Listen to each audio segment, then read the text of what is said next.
And then dito sa lecture 4, maglalagay na tayo ng slabs. So, select lang natin. And selected objects, then top view.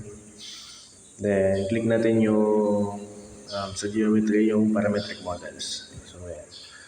So, sa parametric models guys, dapat mag-click tayo ng 4 na point.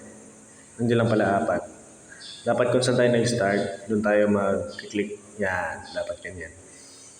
Then, name natin siya ng second floor slab. Then, edit natin yung kanyang element size. Then, okay. Then, lagay din tayo ng slab sa may stairs. So, dito, 4 na point lang din. Then, second floor opening.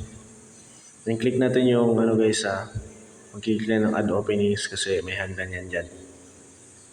Ganyan. Then, select lang din tayo ng 4 na points. Then, i-guide naman tayo ng mga grids guys. So, ayan. Then, display all structure. Then, next sa specifications, mag-apply tayo ng release.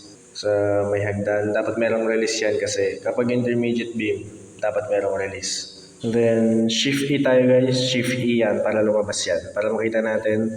Select all muna tayo guys. Then, punta tayo utilities, beam tools, then beam incidents. Dapat yung pangalawa. And then, yan. Para bumalik sa origin yung mga release natin. Naka-base dapat sa origin.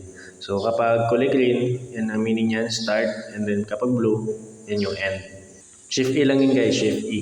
Then, gawa tayo ng release. Click natin beam. Then, dapat meron tayong start na along MZ. And then, dapat meron din tayong add natin beam. Dapat end naman guys start saka end. And along MZ din. So, click natin yung intermediate beam natin. So, start yung sa click muna natin, select natin para mas maayos. Select the top view. Then, dapat merong start, add sign, and then yung end natin, assign din. So, okay na. Meron na tayong release.